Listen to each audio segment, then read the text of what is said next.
न करता अनेक वर्षापासून समाज जो सोयी सुविधा सवलती यापासून वंचित होता, साहेबांच्या जयंती निमित्त त्यांना आज आपण न्याय दिलेला आहे आणि खऱ्या अर्थाने महाराष्ट्रामध्ये आज मराठा समाज मोठ्या प्रमाणावर आहे. मराठा समाजाने अनेक लोकांना मोठं केलं, परंतु समाज सेवा सवलतीपासून आजपर्यंत वंचित होता. परंतु तो नीट काम आपल्या सरकारने केलं, याचा मला अभिमान आहे.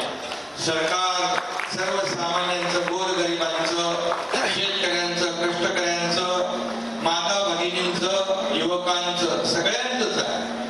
गोरगरीब, दीन दलित, शोषित, पीडित यांचं सरकार आहे. आणि म्हणून हे सर्वसामान्य माणूस मुख्य प्रवाहामध्ये आला पाहिजे, ही भूमिका आपल्या सरकारची आहे. म्हणून अनेक योजना आपण सुरू केल्या. त्या योजनांचा वापर मी इथे करत नाही, परंतु त्यामध्ये सर्व समाज घटक समाविष्ट केले, सर्व समाजांना न्याय देण्याचं काम केलं.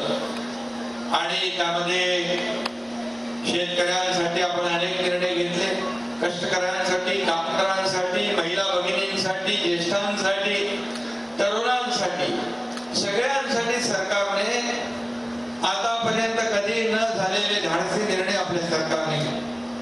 याचा देखील मला या राज्याचा मुख्यमंत्री म्हणून अभिमान आहे.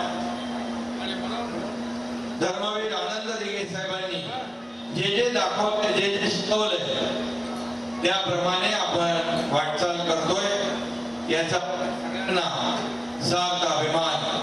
आणि म्हणून धर्मवीर आनंद दिघे साहेबांच्या नावाच्या जयंती निमित्त काय एसओ दिले, विशेष कार्यकारी अधिकारी 250 लोकांना, पण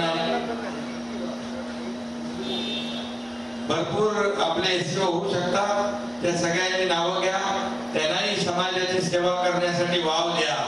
आणि एवढं आपल्याला सांगतो. त्याचबरोबर आज आपण राज्य शासनाची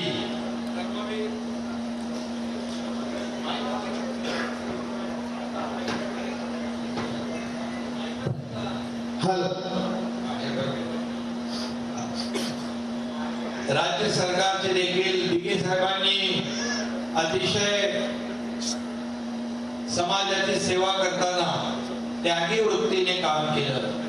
सर्व समाज आपलं कुटुंब मानून काम केलं आणि त्यांचाच आदर्श डोळ्यासमोर ठेवून आपण काम करतोय. आज संपूर्ण महाराष्ट्रात आपलं कुटुंब आहे आणि गोरगरीब माणसाला न्याय मिळाला पाहिजे ही भावना दिघे साहेबांची होती.